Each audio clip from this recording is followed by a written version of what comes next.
अच्छा तो मेरे प्यारे साथियों, मैं आपका होस्ट और दोस्त मोहन मुजफ्फर पर आपके लिए लाया हूँ साइंस सीरीज़ का ये लेक्चर जो कि ट्रांसपोर्टेशन ऑफ प्लांट्स में है, इसका आखिरी पार्ट। तो आपका स्वागत है एग्ज़ाम्स मेड इजी में। तो आज का जो लेक्चर होने वाला है ये हाफ डिस्क्रिप्शन होगा और हाफ एमसीक्यूज़ होगा। तो हमारे साथ बने रहिए और इस वीडियो को देखते रहिए, लाइक करिए, शेयर करिए और इस चैनल को सब्सक्राइब कीजिए। ठीक, तो आज का लेक्चर स्टार्ट करते हैं। Transport of food and other substances. जैसे हमने ट्रांसपोर्ट ऑफ वाटर कर दिया और वाटर में हमें लगता है जाइलम, और वहाँ पर कुछ प्रोसेसेस रहती हैं जैसे डिफ्यूजन, ऑस्मोसिस वगैरह, फैसिलिटेटेड डिफ्यूजन। तो वो आप याद रखेंगे ज़रूरी, और उसमें ट्रांसपायरेशन भी आप याद रखिएगा, ट्रांसपायरेशन का क्या रोल है, और उसमें से भी क्वेश्चंस आ सकते हैं। वो क्वेश्चंस हम इसके बाद डिस्कस करेंगे, लेकिन थोड़ा सा रह गया है इसमें, तो वो हम डिस्कस करें। अब जो कि हमारे पास transport of food and other substances, ये फूड क्या होता है असली। जैसे ही कि आप देखते हैं कि फोटोसिंथेसिस हुआ करती है लीव्स में, और जहाँ जहाँ पर भी क्लोरोफिल पिगमेंट्स रहते हैं, चाहे वो रूट हो, चाहे वो शूट हो, चाहे वो स्टेम हो, चाहे वो ब्रांचेस हों, चाहे वो लीव्स हों, हर कोई चीज़ ऐसी जो ग्रीन है वो फोटोसिंथेसिस करती है। और फोटोसिंथेसिस करने के बाद वहाँ पर क्या बनता है, organic molecule, that is glucose. और यही ग्लूकोज क्या काम करता है, ये ग्लूकोज प्लांट्स को एनर्जी देता है ड्यूरिंग रेस्पिरेशन, और यही ग्लूकोज इन प्लांट्स में स्टोर होता है in the form of starch. लेकिन पूरा का पूरा तो ग्लूकोज लीव्स में अब नहीं रहेगा, इसको लीव्स में से निकलकर other parts of the plants में जाना पड़ता है। और जब हम देखते हैं कि ये ग्लूकोज जब बना प्लांट्स के लीव साइड में, तो ये मानो आप, ये एक लीफ है, यहाँ पर ग्लूकोज बना, यानी C6H12O6। जैसे ही ये बना तो अब इसी ग्लूकोज को इस लीफ में से कहाँ पहुँचाना है, हर किसी बॉडी पार्ट में। ऊपर भी जाना पड़ेगा, नीचे भी जाना पड़ेगा, जिससे कि ये जो इसका ट्रांसफ़र होता है, फूड का ट्रांसफ़र होता है to every part of the body of plant, that is called as translocation.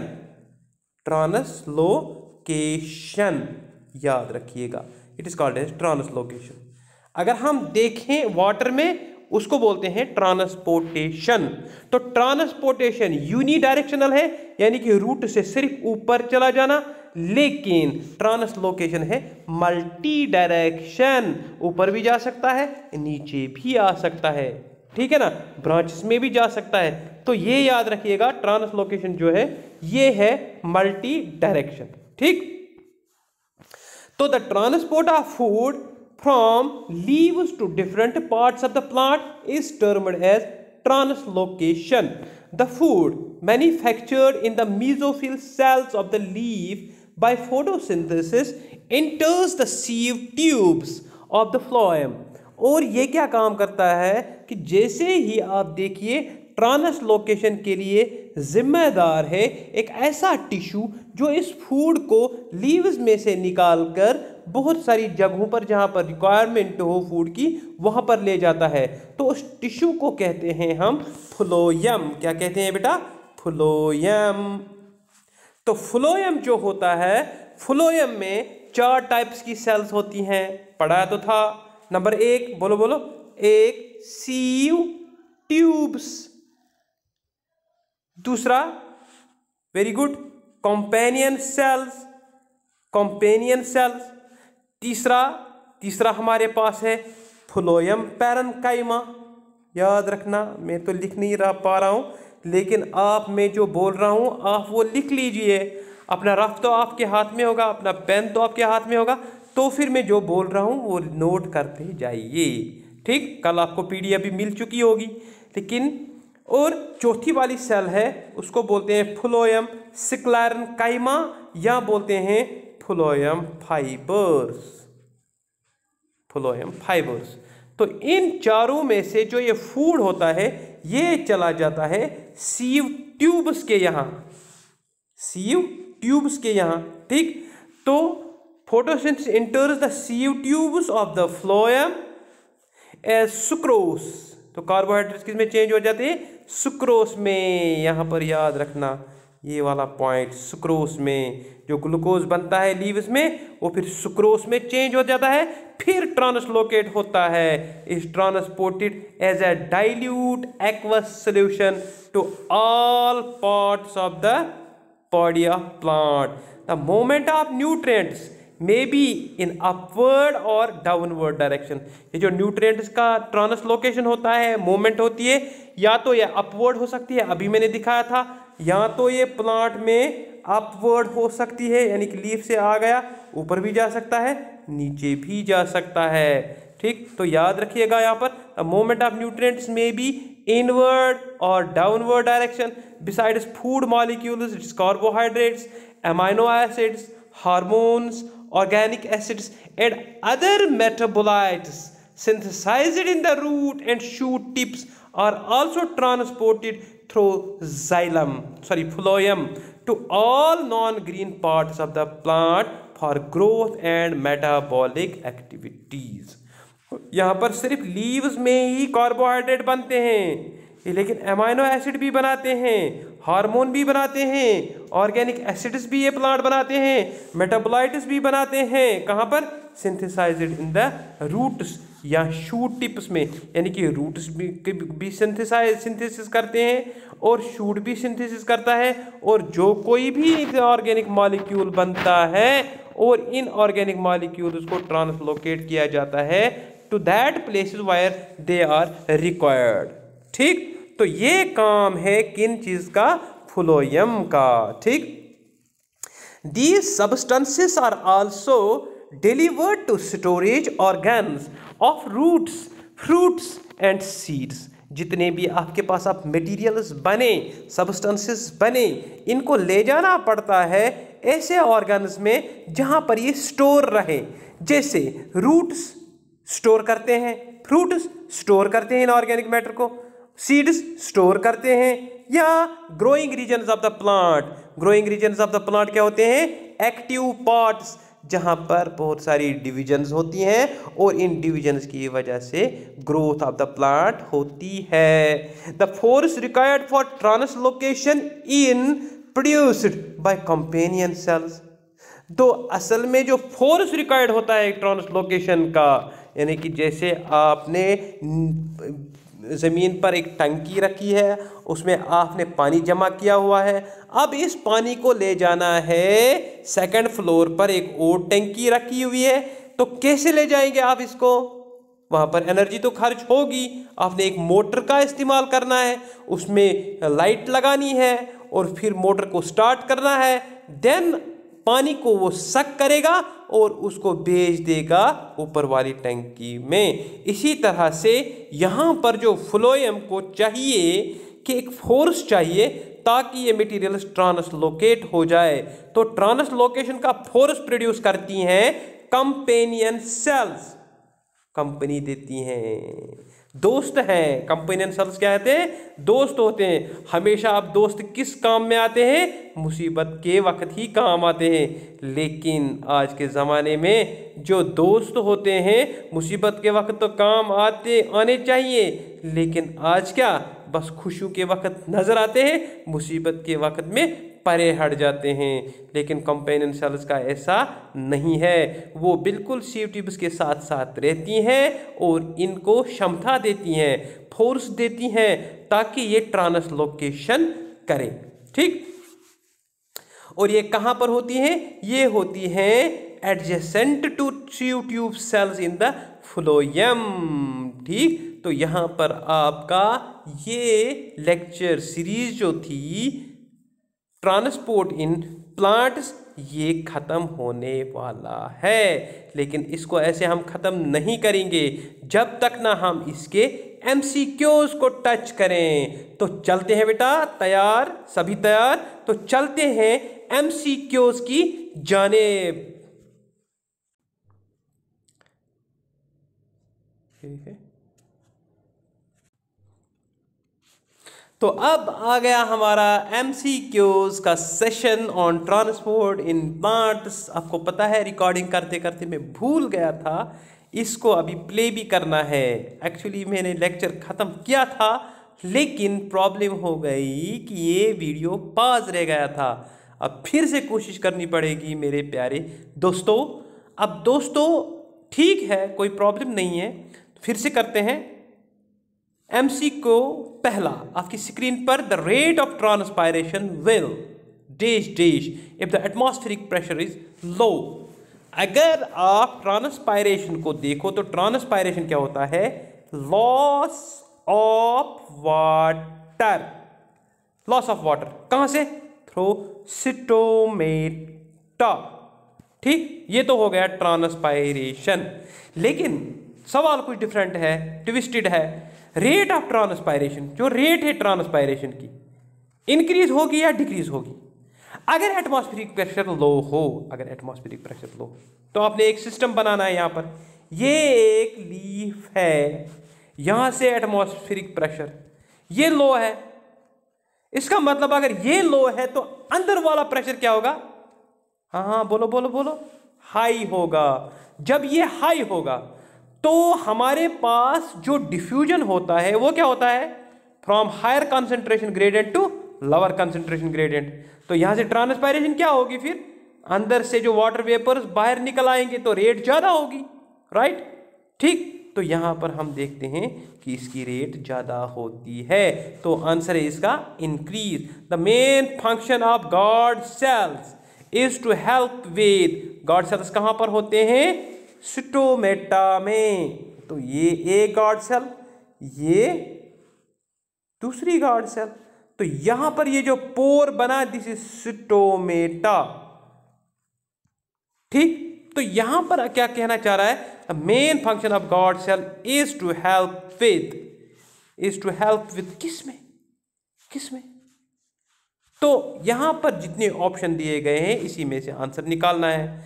सबसे पहला वाला ही इसका आंसर है, transpiration. Transpiration means exchange of gas, यानी लॉस ऑफ वाटर, वहां से कार्बन डाइऑक्साइड लेना। तो ट्रांसपायरेशन ही इसका आंसर है। Transpiration is regulated by the movement of, तो ट्रांसपायरेशन एक्चुअली स्टोमेटस से होती है और गॉड सेल्स ही मूवमेंट करते हैं। दिन में खुले रहते हैं, रात में बंद रहते हैं। वो उनका कैसा होता है मूवमेंट? जब पानी एब्जॉर्ब किया तो बल्जिड होंगे, पानी छोड़ दिया तो श्रिंक होंगे। जब बल्जिड होंगे तो पोर खुल जाएगा, जब श्रिंक होंगे तो पोर बंद हो जाएगा। देन तो आंसर क्या हो सकता है? Transpiration is regulated by the movement of guard cells. तो यही आंसर होगा इसका, राइट? चलते हैं थोड़ा सा आगे। स्टेरॉइड हार्मोन्स, स्टेरॉइड हार्मोन जो होते हैं इजीली पास होते हैं थ्रू द प्लाज्मा मेम्ब्रेन। जो प्लाज्मा मेम्ब्रेन होता है सेल का, यहां से स्टेरॉइड हार्मोन्स क्या होते हैं? पास आसानी से। क्यों? Bye simple diffusion. क्यों? क्योंकि जो हमारा प्लाज्मा मेम्ब्रेन होता है ये बनता है लिपिड से, और स्टेरॉइड हार्मोन्स होते हैं लिपिड सॉल्युबल। तो ये लिपिड्स के साथ जाके क्या करते हैं काम? इनके साथ सॉल्युबल हो जाते हैं, फिर बाहर निकलते हैं यहाँ से, तो आराम से ये पास हो जाते हैं। तो दीज आर लिपिड सॉल्युबल। आगे चलते हैं। Living cells placed in an isotonic solution tend to retain their shape and size. This is because on the principle of, यहां पर क्वेश्चन समझने की कोशिश करें आप। लिविंग सेल्स, ये मैंने एक लिविंग सेल ले ली, इसका ये न्यूक्लियस है। अब इसको मैं कहां पर रखता हूं? Placed in an isotonic solution. यहां से मैंने ये बी कर लिया, यहां पर मैंने एक सॉल्यूशन डाल दिया। इस सॉल्यूशन में वाटर भी है और सॉल्यूट भी है। लेकिन आइसोटोनिक का मतलब क्या है? Iso means same. ठीक, तो जो सॉल्यूशन, इसमें वाटर का कंटेंट जो है वो इक्वल टू है इसके वाटर का कंटेंट के बराबर। ठीक, यानी कि जितना वाटर अंदर है उतना ही वाटर बाहर है। तो नेट मूवमेंट क्या रहेगी ऑस्मोसिस की? आप मुझे बताइए। जब ये सेम है, कॉन्सेंट्रेशन सेम है, दोनों इक्विलिब्रियम पोजीशन पर आ गए, ठीक, तो मूवमेंट क्या होगी? वाटर की मूवमेंट नहीं होगी, नेट मूवमेंट इज जीरो। तो यहां पर नेट मूवमेंट नहीं होगी। समझ में बात आ रही है? तो ये किसकी तरफ इशारा करते हैं, यानी कि मूवमेंट ऑफ वाटर किसकी तरफ इशारा करते हैं? ऑस्मोसिस की तरफ। तो ये प्रिंसिपल है ऑस्मोसिस का, तो ये वाला आंसर है इसका, ऑस्मोसिस। ठीक, थोड़ा सा आगे चलते हैं। 6, girdling around the trunk, girdling around the trunk of a tree। जैसे मिसाल के तौर पर ये मैंने एक ट्री बनाया, इस पर मैंने ऐसे गर्डल किया, यानी कि खोदा मैंने। जैसे ही मैंने इसको खोदा तो यहां से सेप चला आता है ऊपर की तरफ। ठीक, जैसे यहां पर मैंने एक इंजुरी दी है तो ये सेप यहां से निकल कर बाहर आ जाता है, सेप ऊपर नहीं पहुंच जाता है। ठीक, तो girdling around the trunk of a tree can cause it to digest if it cannot regrow to bridge the wound। तो यहां पर जो गर्डलिंग अंदर से मैंने दी है, जैसे मिसाल के तौर पर ये मैं नया बनाऊं, अगर ये ट्री का ट्रंक है, ठीक, ये गर्डलिंग मैंने ऐसे की, यहां से जितना भी सेप आता है ये कहां की तरफ चला जाता है, इस तरह की तरफ। अगर ये पूरा नहीं हुआ, ठीक, ये पूरा नहीं हुआ, ग्रो नहीं हुआ, रिजनरेशन इसकी नहीं हुई, तो पूरा सेप, पूरा का पूरा सेप जो एब्जॉर्ब होता है बाहर निकलेगा और अल्टीमेटली क्या हो जाएगी प्लांट की? डेथ। क्या हो जाएगी? डेथ। राइट, तो यही क्वेश्चन पूछा जा रहा है। चलते हैं थोड़ा सा आगे। 7th one, transport of food materials in higher plants occur through. तो यहां पर जितने भी ऑप्शंस दिए गए हैं उन ऑप्शंस में से आपने करेक्ट आंसर निकालना है। Transport of food means translocation, और ट्रांसलोकेशन होती है फ्लोएम की वजह से, याद आ रहा है? लेकिन फ्लोएम में भी आपने देखना है, जो कि मैंने अभी पढ़ाया आपको, फ्लोएम में एक एलिमेंट रहता है जिसको बोलते हैं सीव एलिमेंट, और सीव एलिमेंट में जाकर ये फूड फिर ट्रांसपोर्ट हो जाता है। तो इसका आंसर क्या है बेटा? Sieve elements. Nearly 90% of the flowering plants have, क्या होता है उसमें? स्पोर्स होते हैं, mycorrhiza, naked seeds, none of the above. याद रखिए यहां पर थोड़ा सा ट्विस्टेड क्वेश्चन है। आपके जो फ्लावरिंग प्लांट्स होते हैं इनमें जो रूट्स रहते हैं, ये रूट्स काम करते हैं एब्जॉर्प्शन ऑफ वाटर। ठीक, एब्जॉर्प्शन ऑफ वाटर ज्यादा करेंगे जब इन रूट्स पर फंजाई रहेगा। फंजाई, फंजे का काम क्या होता है? फंजे का काम होता है मॉइस्चर को एब्जॉर्ब करना, और ये मॉइस्चर को एब्जॉर्ब करते हैं और इन टर्न प्लांट को दे देते हैं, प्लांट इनको वापस देता है फूड एंड शेल्टर।